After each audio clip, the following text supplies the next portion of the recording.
시청자 여러분 안녕하십니까. 전옥현의 안보정론 29일 아침 이제 밖에 현장에서 다시 한번 방송해 드리겠는데요. 지금 제가 이 밖에서 우리 주민들과 이렇게 명함을 나눠드리면서 인사를 하다가 잠깐 뉴스를 봤더니 매우 중요한 뉴스가 나왔어요.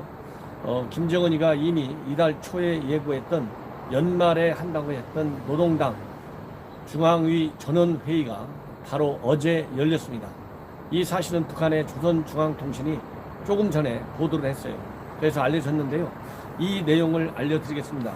먼저 여러분들께서 노동당 전원회의가 뭔지 궁금하실 텐데, 노동당 전원회의는 노동당 대회나 아니면 노동당 대표자 회의가 열리지 않을 때 열렸는데요. 그동안에 사실 김정일 때, 김일성 때 열리고 김정일 때는 한 번도 열린 바가 없습니다. 그러다가 김정은이가 들어와서는 이 노동당 전원회의를 매우 중시해요. 그래서 최근에 들어와서는 거의 매년 열리고 있고요. 금년도에는 두 번째로 열리는 회의입니다. 그러니까 한 해에 두 번 열 정도로 김정은이가 북한의 주요 대내외 정책 방향 밝히고 있고, 그 다음에 중요한 인사를 단행하고 있다. 이렇게 이해하시면 되는데, 이 얘기는 김정은이가 사실상 여러분들 잘 아시다시피 전혀 후계 체제에 대한 제대로 된 학습이 없이 김정일이가 일찍 지병으로 세상을 뜨게 되니까 사망하고 난 이후에 바로 정권을 잡았지 않습니까? 그러다 보니까 이 자기 정책 결정의 정당성, 정통성을 부여하고 거기에 따른 주민들의 맹목적 충성심을 유발하기 위해서 이렇게 노동당 전원회의라고 하는 회의체를 자주 연다. 그래서 북한 주민들로 하여금, 그리고 당 정군 관료들로 하여금 김정은이를 중심으로 체제 결속력을 높이겠다는 취지에서 노동당 전원회의를 활용하고 있다. 이렇게 이해하시면 될 것 같고요. 이 노동당의 중요한 회의 중에는 정치국 회의가 있고 이 전원회의가 있는데, 정치국 회의는 정치국 위원이라든가 후보위원, 이런 핵심 소수 엘리트들이 참여하는 회의인 반면에 노동당 전원회의는 무려 그 참가 규모가 약 한 200명 정도 되는 것으로 알려져 있습니다. 노동당 중앙위 위원과 후보위원, 그 다음에 노동당 중앙감사위원, 이런 사람들이 참여해요. 그래서 상당히 대규모로 열리는 매우 중요한 북한의 최고 정책 결정 기구 역할을 한다. 이렇게 생각하시면 되겠습니다. 그래서 오늘 열린 회의는 앞에서 말씀드린 대로 지난 4월 10일 날, 그러니까 베트남에서 김정은이가 트럼프한테 대망신을 당하고 빈손으로 돌아왔지 않습니까? 그렇기 때문에 자기가 이제 국제적인 위상이 완전히 땅에 떨어졌잖아요. 그것을 만회하기 위해서 노동당 전원회의라고 하는 회의체를 갑자기 열어가지고 뭔가 새로운 길을 가겠다고 하는 의지를 표시하는데 이 전원회의를 활용했는데, 이번에 두 번째 전원회의를 개최한 것도 바로 그러한 연속성상에서 이루어졌다고 하는데 특성이 있습니다. 즉 연말까지 김정은이가 제시한 연말 시한 안에 트럼프가 새로운 노선, 즉 말하자면 북한이 얘기하는 부분적 비핵화를 하면서 제재 완화의 선물을 받아내는 그런 구조 속으로 트럼프가 들어오기를 바라는 의미에서 미국에 대해서 압박을 해왔지 않습니까?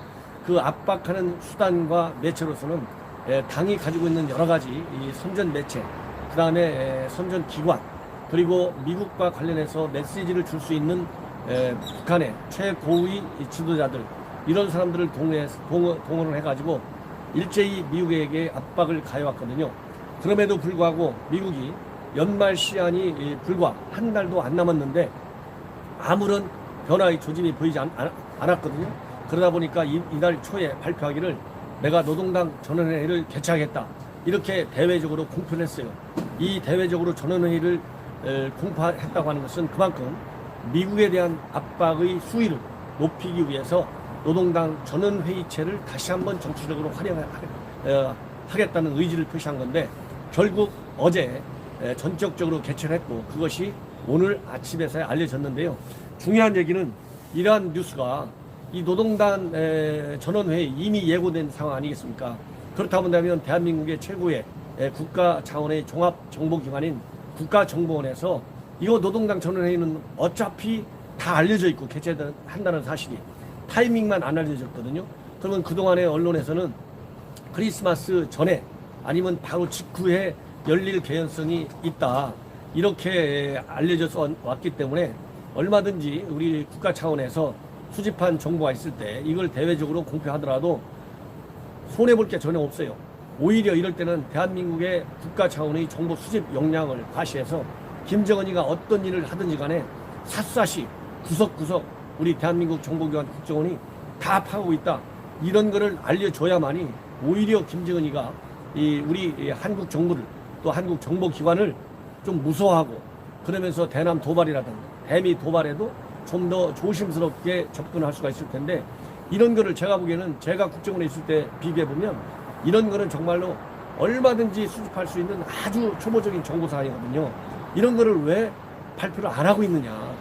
발표하면 여기저기서 우리 저와 같은 이런 보수 논객들이 또 비판적인 의견을 제시할까 봐서 두려워서 발표 안 하는 거 달리 뭐가 있겠습니까? 자극하지 않도록 하루라도 이런 비판적인 뉴스가 늦게 나오도록 아니면 이런 정보를 구체적으로 몰라가지고 우리가 이 비판의 초점을 어디다 둘지 혼선을 야기하려는 이런 북한 측 전략과 현 정부의 전략에 어떤 차이가 있는지 다시 한번 반성해 볼 필요가 있다. 열린다는 사실 오늘 며칠 전에 이미 우리 국가정보원에서 파악하고 있어야 되고 만약에 파악하지 못했다면 정보 실패다. 정보 무능력이다. 정책과 전략의 무능력뿐만 아니라 정보 무능력이 심각한 거 아니겠습니까? 이렇게 우리 안보 위기가 고조되면 고조될수록 커져야 하는 게 뭐예요? 사전 북한의 도발 징후를 알아낼 수 있는 정보 수집 능력, 정보 공작 능력, 또 국제 선진 정보기관과 협조해서 이런 중요한 정보를 받아낼 수 있는 정보 협조, 협력, 상황, 능력 이런 것이 굉장히 중요한데 단 한마디도 정부 차원에서는 노동당 전원회의가 열린다, 언제쯤 열릴 것이다. 한마디도 안 했어요. 오히려 대한민국 국가정보원의 정보원장이 지난 국정감사 때 뭘 얘기했습니까? 김정은이가 부산에서 열리는 아세안 특별 정상회의에 올지 모른다. 이런 헛소리를 했잖아요. 이런 정보기관을 참 우리가 믿고 어떻게 버텨야 될지 속수무책입니다. 저는 제 방송에서 김정은이가 올 이유도 그리고 올 만한 상황도 와서 받아갈 선물도 하나도 없다. 이거 꿈 깨라 이런 방송을 제가 해드린 적이 있는데 이게 저는 정보가 하나도 없어요. 신문에 나오는 행가를 읽으면서 저는 판단합니다. 그러면 이번 전원회의도 마찬가지입니다. 국민에게 알려야 할 것은 안 알리고 김정은이가 서울에 와서 부산에 와서 뭐를 할 것인지 착각과 혼란을 조성해가지고 도대체 의도하는 바가 뭐겠습니까? 시청자 여러분. 이런 거를 알려줬어야 되죠. 이런 노동당 전원회의가 얼마나 중요한 회의인데 그래서 매우 유감스럽다 이런 말씀을 드리지 않을 수 없어요. 그래서 오늘 열린 이 노동당 전원회의 현재까지는 그 내용이 무엇인지 구체적으로 밝히지 않고 있습니다. 따라서 이제 좀 더 구체적인 내용이 나오면 제가 추가로 말씀드리겠습니다.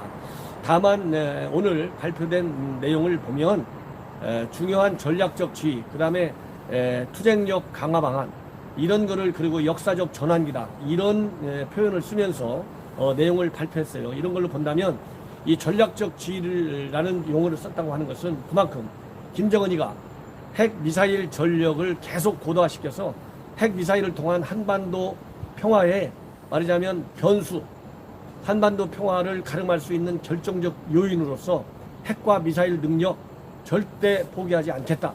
이런 강력한 의지를 표명하고 거기에서 그러한 김정은이의 정책 노선을 결정한 것 같아요. 그래서 핵미사일 절대 포기하지 않으니 내가 얘기하는 대로 김정은이 내가 얘기하는 대로 미국이요 내 말을 따라라. 나로 하여금 핵과 미사일 포기하게 하려면 김정은이가 원하는 대로 제재를 먼저 풀고 또 미국이 북한에 대한 적대 정책도 빨리 풀어라. 그래야 내가 포기하지. 그렇지 않으면 나는 핵 보유국으로서의 지위를 더욱 강화시키고 핵 무장력을 더욱 높이겠다.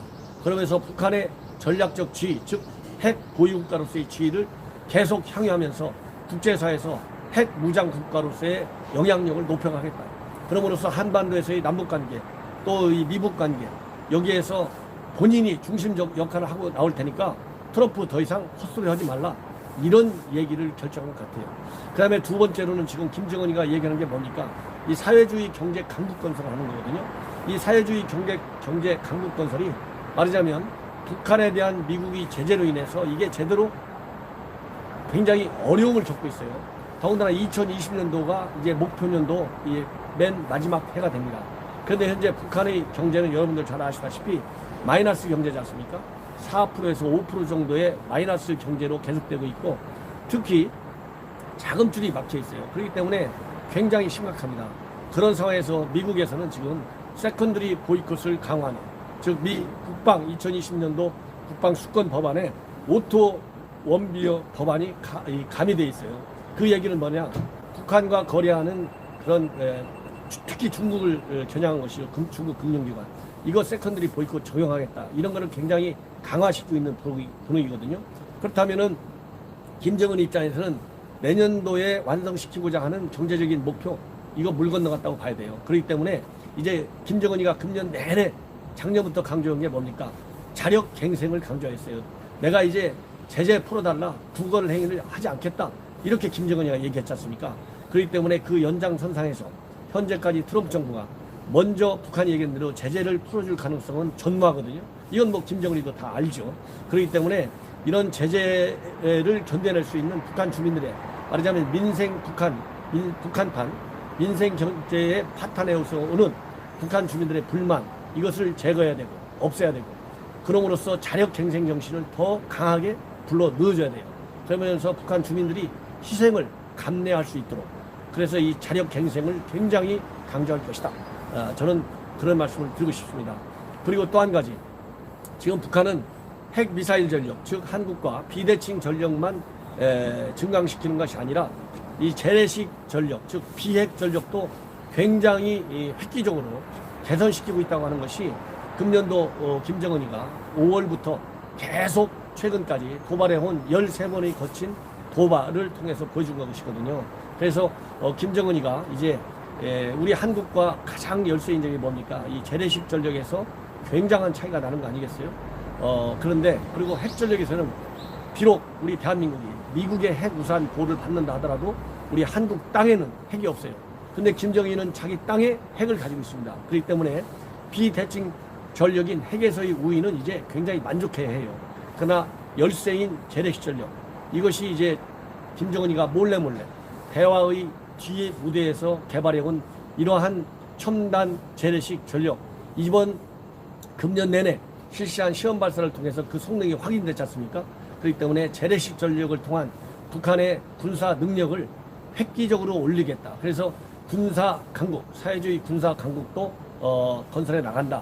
이런 요지로 되어 있을 것으로 일단 추정이 됩니다. 그래서 이번 회의는요, 또 내일까지 계속될 예정으로 있어요. 그래서 내일 최종적으로 제가 보기에는 오늘, 그러니까 어제죠.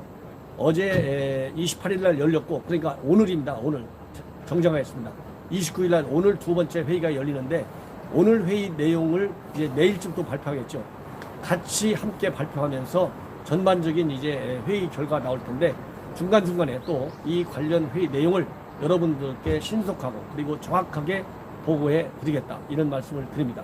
그래서 어제 있었던 첫 번째 회의에서는 핵미사일 절대 포기 안 한다, 핵미사일 능력을 고도화해서 북한의 전략적 지위를 계속 발전시킨다, 그 다음에 사회주의 경제 강국 건설을 위해서 자력갱생하자. 그러니까 북한 주민들 제재 때문에 어려운데 이런 거 가지고 불만하지 말고 김정은이를 믿고 충실하게 따르라, 체제 흔들지 말아라, 체제 불만 갖지 말아라, 이런 강력한 희생을 요구할 것 같고, 그 다음에는 북한 이제 군사력을 대대적으로 확충한다. 재래식 군사력을 확충해가지고 군사 강국으로서의 역량을 계속해서 미국의 적대시 정책에 대응해서 싸울 수 있는 전투 역량을 보조시킨다. 이렇게 큰 틀에서 세 가지가 나올 것 같습니다. 그리고 아직 발표 안 돼서 잘 모르는데, 오늘 내 있을 회의에서는 통상 전원회의가 열리면 중요한 인사가 또 있게 돼요. 당과 정부 차원의 중요 인사, 당, 정, 군, 이런 인사 이동이 있을 텐데, 인사 이동 내용은 오늘 회의에서 결정되지 않을까 생각이 되고, 인사 변동에서 따르는 북한의 대내외 정책의 변화의 향방, 요것도 함께 여러분들께 분석해 드리도록 하겠습니다. 이상으로 제가 아침에 간단히 나와 있는 북한 노동당 전원회의 내용 분석해 드렸고, 다시 제가 사무실에 들어가 가지고 좀 더 내용을 다시 또 파악한 다음에 보충해서 설명해 드리도록 하겠습니다. 시청자 여러분들, 제 방송 경청에 감사드리고요. 제가 오늘 여러 군데 가서 명함을 나눠드리면서 말씀을 드리고 있는데, 정말로 우리 서초 구민 많은 분들이 제 방송을 굉장히 이렇게 애청해 주셔서 제가 자신감이 생기고 더 열심히 우리 시청자 여러분들께 다가가서 충실한 내용으로 존엄견의 안보 정론 하나만 여러분들께서 보시더라도 어느 누구와, 대한민국이든 우리 해외든 누구와 우리 안보 문제를 논의할 때 부족함이 없는 정보, 부족함이 없는 해설을 가지고 말씀 자료로 활용할 수 있도록 대전의 노력을 가하겠습니다. 시청자 여러분, 이것으로 제 노동당 전원회의 1차 방송을 마치겠습니다. 대단히 감사합니다.